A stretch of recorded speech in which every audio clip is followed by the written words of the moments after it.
Walang kasamang nagplano at lalong wala umanong kinalaman sa grades at bullying ang pamamaril ng 14 anyos na tutor sa paaralan sa Zamboanga City ayon po yan sa Department of Interior and Local Government.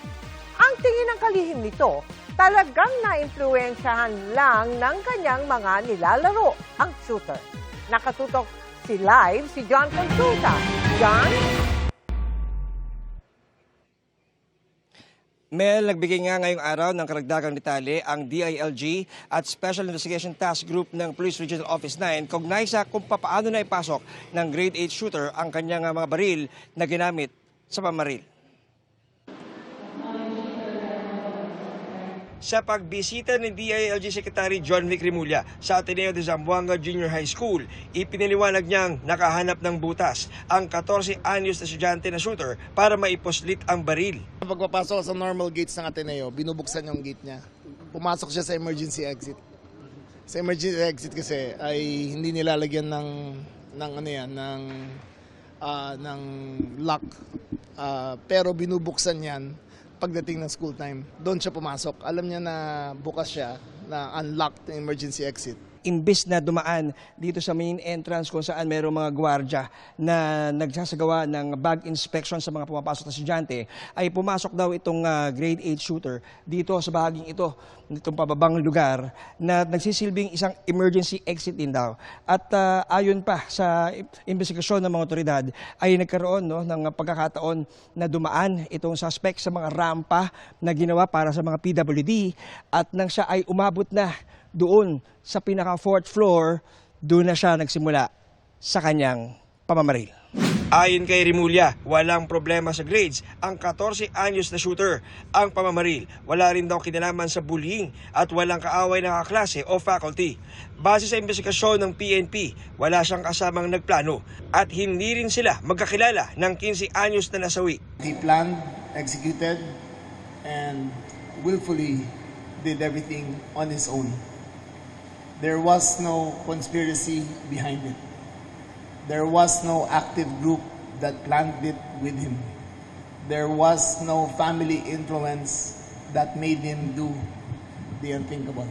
Sabi ni Remulla, wala silang nakitang kakaiba sa social media apps ng shooter. Chinek namin yung social media apps niya. Wala siyang conversation out of the ordinary. It was all in his head, and that's why we believe that it was influenced by the games that he played.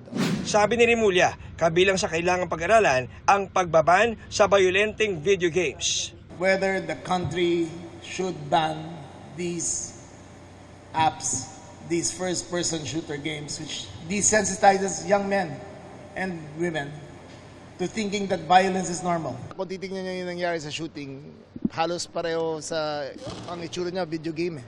Nung una ko nakita akala ko video game eh. Kasi talagang pinakita niya yung firearms na visible. Pinakita niya yung first-person, perspective. We are pushing for the total ban on Roblox. Ang Roblox lang kasi ang particular na meron siyang link sa dark web. Sinusubukan namin kunin ang panig ng Roblox. Pero dati nang sinabi ng Roblox na meron silang pinapatupad na iba't ibang layers of protection, kabilang ang mga grupong nag-check ng anumang panganib. Sa tingin pa ni Remulla, kailangan ding higpitan ang gun owners. Should we penalize the gun owners for improper safekeeping of their firearms? Should we make gun owners accountable for acts that are done by others with their weapon? Patuloy na tinututukan ang kalagayan ng dalawang estudyanteng na ospital kasunod ng pamamaril. Meron po tayong recorded na isang injured, isang 15 years old student na babae na nasa hospital po ngayon undergoing medical attention, pero nasa stable condition na po siya, ma'am. Yung tama niya po is hindi naman po grabe. Nadaplisan po ng bala sa may likod siguro habang tumatakbo yung. Meron rin tayong isa, ma'am, na registered, grade 10 din po, ma'am, pero hindi naman po siya nasugatan. Pero ni-register namin siya because hinimatay siya during the incident, during the commotion. Sa ngayon, Mel, ay patuloy yung pag-usad ng pagkasagawa ng digital forensic examination ng mga eksperto ng PNP sa mga gadgets nitong grade 8 shooter para nga masuri ang mga digital footprints ng kanyang aktibidad online. Yan ang latest mula sa Zamboanga City. Balik si Mel. Maraming salamat sa iyo, John Consulta.